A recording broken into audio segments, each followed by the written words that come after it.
Shalom mes frères et sœurs bien-aimés, que le Seigneur nous bénisse. Donc, comme je l'avais annoncé, nous sommes en train de parler du thème qui est de sortie de Babylone. Et Babylone, c'est vraiment un grand mystère. Il faut comprendre ses tentacules. J'aimerais qu'on regarde encore une autre facette de comment Babylone opère. Dans Apocalypse chapitre 17, le verset 1 à 2 que je lis. Puis un des 7 anges qui tenait les 7 coupes vint et il m'adressa la parole en disant: Viens, je te montrerai le jugement de la grande prostituée qui est assise sur les grandes eaux. C'est avec elle que les rois de la terre se sont livrés à l'impudicité. C'est du vin de son impudicité que les habitants de la terre se sont enivrés. Amen. Il y a vraiment beaucoup de choses à dire dans ces deux versets-là, mais je vais attirer notre attention sur deux choses. On est en train de parler de Babylone, du mystère de Babylone, Babylone la grande, la prostituée, la grande prostituée. Et la première chose ici, c'est qu'elle est assise sur les eaux. Retenons cette image-là. Et le verset 15 du chapitre montre que les eaux ici, ce sont des peuples. Donc, être assis sur les eaux, c'est le symbole de la domination, de dominer les peuples, de dominer des personnes. C'est très important. Ça, c'est la première chose qui caractérise Babylone, la domination, l'oppression. La deuxième chose, c'est qu'elle donne du vin à boire aux habitants de la terre.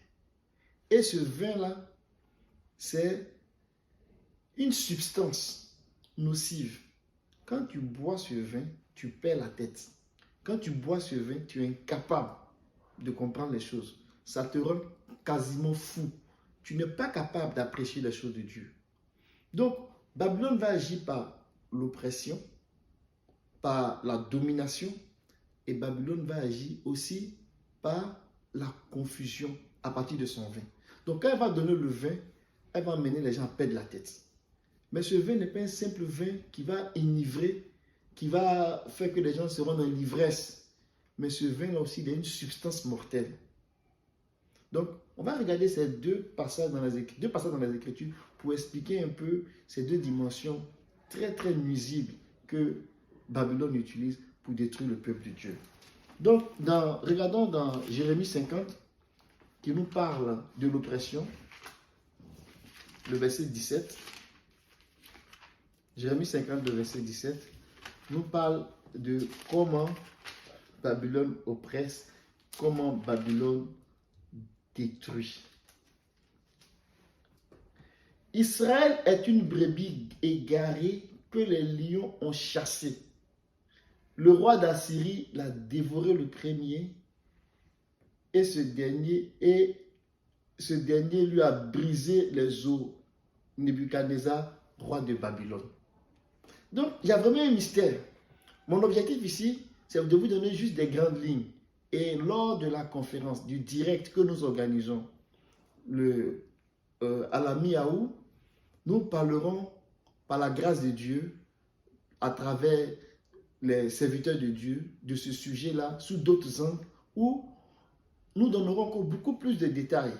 Et d'autres frères viendront par plusieurs canaux, donner plus aussi de détails, plus de lumière sur ce mystère-là. Donc, nous donnons ici des grandes lignes que d'autres aussi vont développer.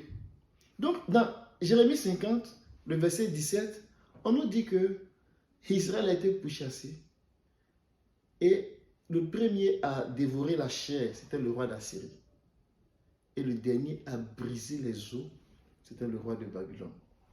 Les os, ça représente la structure. Les os, ça représente le fondement. Et quand on parle de la structure des os, on parle de la structure qui symbolise les os, on parle en fait de ce qui permet au corps de tenir. Donc, un corps qui n'a pas des os ne peut pas vivre. Et le but de Babylone, dans l'église, c'est ce qui fait la force de l'église, c'est de le détruire. Donc, notamment l'organisation de l'église.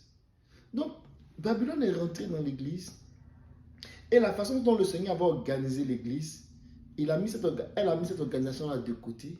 Elle introduit une autre organisation. Parce que l'organisation, ça va donner la structure de l'église. Pour que l'église puisse fonctionner. Donc, en brisant les os, Babylone vient changer la structure, le fonctionnement de l'église. Et elle met en place un fonctionnement qui est adapté à la domination. Donc, ce fonctionnement qui est adapté à la domination, c'est comme un système pyramidal. Où est-ce que, dans une assemblée, si on n'a pas de chefs, on n'a pas de président, pour eux, ça ne fonctionne pas. En réalité, ce sont des gens qui sont contre les intérêts de Christ. Ils s'établissent comme chefs, ils ont leur petit royaume et ils dominent sur leurs frères. Et ils sucent leurs frères, ils sucent leurs richesses et ils font comme les nations. Parce que les nations eux-mêmes marchent sur le modèle de Babylone, c'est-à-dire le modèle de domination de l'homme sur l'homme. Donc, ce que Babylone est venu faire en réalité, la Babylone spirituelle, c'est de détruire la structure, le fonctionnement même de l'église. Mais gloire soit rendue au Seigneur, parce qu'il est écrit que les os du Seigneur ne devaient pas être brisés. Et parce que les os du Seigneur ne devaient pas être brisés, Dieu se réserve un peuple qui veille à la structure, qui veille au fondement, qui permet à l'église de fonctionner comme il faut pour que l'église se prépare à avoir la robe de justice pour rencontrer l'époux. Ça, c'est un autre point. Mon second point que je vais évoquer sur le vin, je vais vous inviter à regarder Deutéronome 32, verset 32. Et vous allez voir que ce vin-là, ce n'est pas un simple vin. Deutéronome 32, verset 32 à 33. Il dit que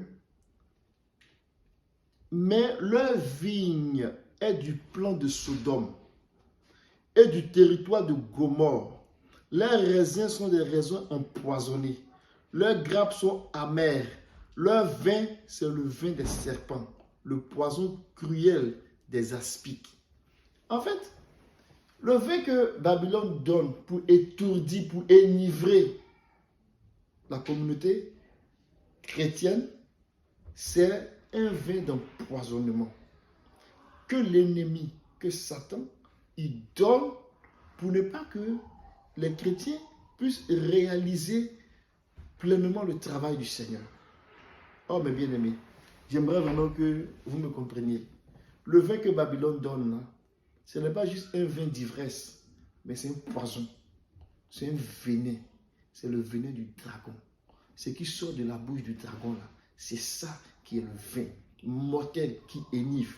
C'est pour cela que le faux prophète, il avait l'apparence de l'agneau, mais à sa voix, il avait la voix du dragon. Mais en fait, cette voix-là n'était rien d'autre que la langue à travers laquelle il fait sortir son vin comme un aspic, un vin mortel, une substance mortelle. Donc ceux qui écoutent ce message-là de Babylone, là, ça vient les envoûter. Mais à la fin, là, ça les pique comme des serpents brûlants et ils finissent leur course dans le désert. Oh, que Dieu nous garde. Nous, on veut rentrer dans le pays. C'est pour cela que nous disons au Seigneur, donne-nous un esprit de discernement.